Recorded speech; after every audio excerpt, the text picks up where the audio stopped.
Good afternoon my friends, welcome to star home. எல்லாரும் எப்படி இருக்கீங்க? நல்லா இருக்கீங்க? நானும் நல்லா இருக்கேங்க. என்னடா வெயில் காலம் போயிடுச்சு, மழை காலம் வந்து ஐஸ்கிரீம் எல்லாம் எப்படி சாப்பிட்றதுன்னு யோசிச்சுட்டு இருக்காங்க குழந்தைங்க. நீங்களும் கொடுக்கறதுக்கு பயப்படுறீங்க, ஃபீவர் வந்துடும் சொல்லிட்டு இந்த மாதிரி செஞ்சு கொடுங்க. ஃபீவரும் வராது, கோல்டும் ஆகாது. என்ன பண்ணுறீங்கன்னா, ஒரு 1/2 லிட்டர் பால் எடுத்துக்கோங்க. பசும்பால் தான் இன்னும் ரொம்ப நல்லது. எனக்கு பேக்கெட் பால் தான் நான் யூஸ் பண்ணுறேன்.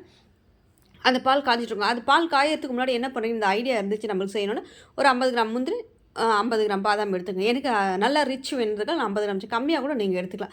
நல்லா ஹாட் வாட்டரில் ஊற வச்சுட்டு அது ஒரு மிக்ஸி ஜாரில் போட்டு ஃபைன் பேஸ்ட்டாக அரைச்சி ஓரமாக வச்சுருங்க. இதை அரைச்சி வச்சுட்டு அந்த பால் நல்லா காஞ்சிட்ருக்கோம். நல்லா பாதி காஞ்சி அது சுண்டுனதுக்கப்புறம் என்ன பண்ணுங்கள், ஒரு 300 கிராம் சுகர் எடுத்துங்க. எனக்கு 300 கிராம்ஸ் வேணும் 1/2 லிட்டர் பாலுக்குன்னு சொல்லிட்டு நான் எடுத்திருக்கேன். 250 கிராம் கம்மியாக உங்களுக்கு வேணும் அளவுக்கு நான் எடுத்தாலும் எடுத்துக்கலாம். நான் அதையும் அந்த சுகரும் அந்த பாலோடு சேர்த்து அதையும் நல்லா ஹெவி சிம் வச்சு நல்லா, ஏன்னா சுகர் போட்டதுக்கப்புறம் பால் இன்னும் கொஞ்சம் இறங்கிடும் இல்லைங்களா, தண்ணி ஆகும். அப்பயும் அது நல்லா கைவிடாமல் கிண்டிகிட்டே இருக்கணும். இதுக்கு கொஞ்ச நேரம் காஞ்சிட்டே இருக்கணும். அதுக்கப்புறம் என்ன பண்ணுறீங்கன்னா, நல்ல ஒரு பழுத்த மாம்பழம், அதாவது என்ன மாம்பழம்னு பார்க்குறீங்கன்னா, நான் வந்து எடுத்துக்க செந்தூரம் எடுத்திருக்கேன். நீங்கள் மல்கோபா இருந்தால் ஒரு 1 இல்லை 2 போதும். எனக்கு வந்து இது சின்னதாக இருந்தாலும் 3 எடுத்திருக்கேன். இதை நல்லா வாஷ் பண்ணி வச்சதுக்கப்புறம் அழகாக பாதி கட் பண்ணி ஸ்பூனில் இப்படி பண்ணாலே அந்த ப்ளஷ் வந்துடும். நைஃப் வச்சு நம்ம கஷ்டப்படணும்னு அவசியம் இல்லைங்க. ஓகேங்களா? அதை அழகாக அதை எடுத்து அதையும் ஒரு நம்ம அரைச்சோல்ல பாதாம் முந்திரி அதனோடு சேர்த்து ஒரு ஃபைன் பேஸ்ட்டாக இதையும் ஒரு பல்ப் மாதிரி எடுத்து வச்சுருங்க. சரியான டேஸ்ட்டுங்க. இதை எடுத்து நம்ம அப்படியே மேங்கோ மில்க் ஷேக்காக கூட குடிக்கலாம். அந்த அளவுக்கு இருக்குங்க. இப்போது இந்த பால் நல்லா, இப்போ நம்ம பேசிட்டு சொல்கிறனால நல்ல பால் வந்து எப்படி சொல்கிறது, இந்த ரசலமாய் சலுக்குள் ரஃப்டி செய்வாங்க இல்லையா, அந்த அளவுக்கு ரஃப்டி அவ்வளோ திக்காக போக வைத்தாலும் கொஞ்சம் தின்னாக இருந்தால் நல்லாயிருக்கும் குல்ஃபி. பாருங்கள், இப்போ அந்த பால் காஞ்சிட்டே இருக்குது. அந்த எடுத்து வச்சிடலைங்களா பாதாம் முந்திரி, அந்த பேஸ்ட் என்ன பண்ணால் அந்த பாலோடு சேர்த்து மிக்ஸ் பண்ணி அதையும் நல்லா கிண்டி விடுங்கன்னா அடி பிடிச்சிரும். நல்லா பார்த்து உஷாராக பண்ணுங்கள். நல்லா கிண்டிகிட்டே இருக்குங்க. அதையும் எடுத்து இதில் ஊற்றிடுங்க. இந்த மாதிரி நம்ம குழந்தைங்களுக்கு ஸ்கூல் விட்டு வர டைமில் கொடுத்து பாருங்களேன். என்ன இதில் என்ன ஏதாச்சும் நான் கலந்துருக்கா பாருங்கள்.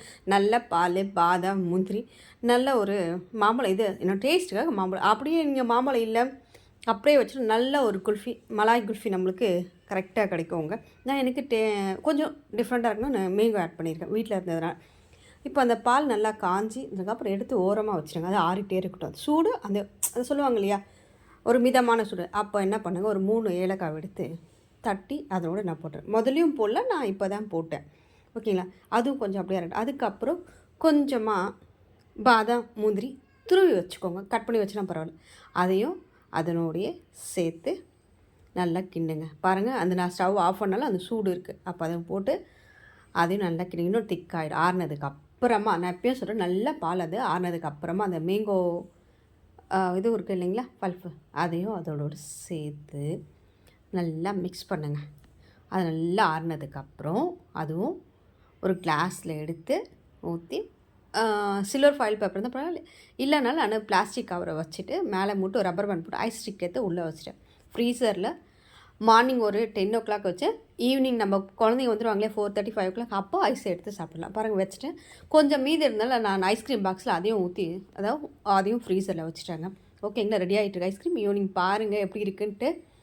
அதை எடுத்து என் குழந்தை வந்து கொஞ்சம் ஒரு பவுலில் தண்ணியை வச்சுட்டு சில்லுன்னு அதை நல்லா 2-3 முறை அந்த தண்ணியில் வச்சுட்டு அந்த இது போகிற வரையும், கூலிங் போகிற வரையும் ரப்பர் பேண்ட்டை ரிமூவ் பண்ணிவிட்டு மெல்லமாக இப்படி ஒரு சுற்று அப்படி ஒரு சுற்று எடுத்து பாருங்கள். அட அட அட ஈனமாக மலாய் மேங்கோ குல்ஃபி ரஃப்டி செம்மையாக ரெடி ஆகிட்டு. இதுக்கு மேலே அந்த பாதாம் பிஸ்தா போட்டு பாருங்கள், வேறு லெவலுங்க. இந்த வீடியோ பிடிச்சிருந்தா லைக் பண்ணுங்கள், ஷேர் பண்ணுங்கள், கண்டிப்பாக மறக்காமல் சப்ஸ்கிரைப் பண்ணுங்கள். ஓகே, பாய்.